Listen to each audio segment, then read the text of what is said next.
Hello, Vermont. I am Alan Gratz, the author of Project 1065, which you guys voted as the 2017-2018 Dorothy Canfield Fisher Book Award winner. I am so thrilled that you guys love this book because I love it. I think Project 1065 may be my best book I've ever written, and I'm glad that you guys think so too. So Project 1065 started for me really with a different book. I was writing Prisoner B3087, about the true life story of a guy named Jack Gruner who as a kid survived 10 different Nazi concentration camps during World War II. And one of the things that happened to Jack before he went into the concentration camps, but while the Nazis, after the Nazis had invaded Poland and were occupying his hometown, he was put into this neighborhood where they built an 8-foot wall around it. They put barbed wire on top of it.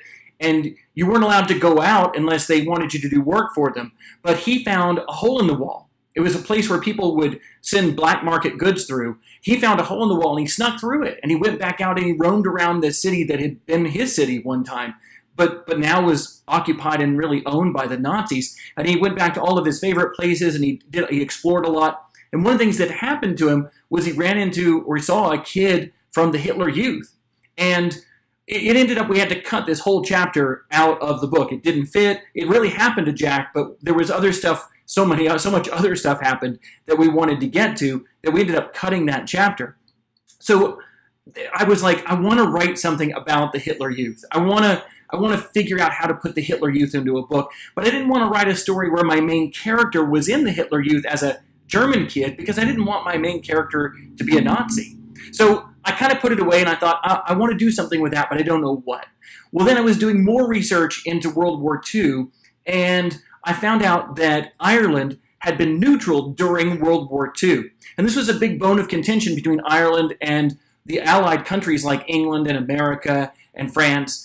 The other countries were fighting the Nazis, like sending everything they had to fight the Nazis, including their young men. And Ireland, which had just earned its independence recently, like within the last 10 or 20 years, was like, no, I think we're going to sit this one out. And everybody was like, you can't sit it out. It's a world war. That's why we're calling it World War II, right? So, but Ireland said, no, we're not going to get involved. Well, it turns out that, well, because they were neutral, let me back up. Because they were neutral, they had embassies in Nazi Germany and in Tokyo, in Japan. But it turns out that in the 80s, these documents got declassified that talked about the ambassadors and the diplomats they had overseas. It turns out they were spies.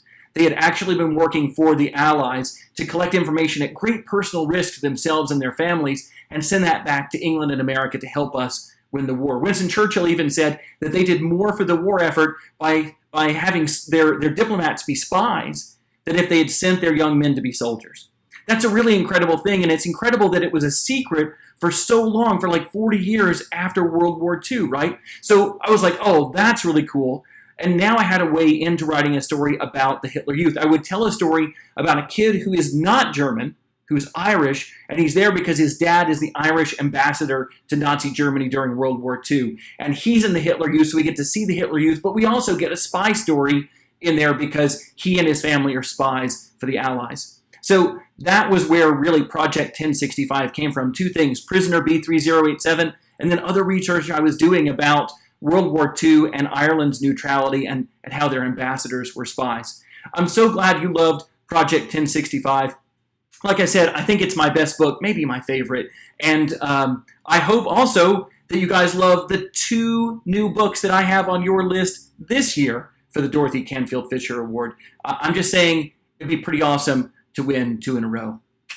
I'm really sorry I can't be there to accept in person. I'm traveling all this fall, visiting schools. I was already booked up long before you guys got in touch with me. So I'm sorry I can't be there, but I'm hoping that this video will be fun for you guys to watch. So thank you again for voting me the winner of the 2017-2018 Dorothy Canfield Fisher Award, and keep reading.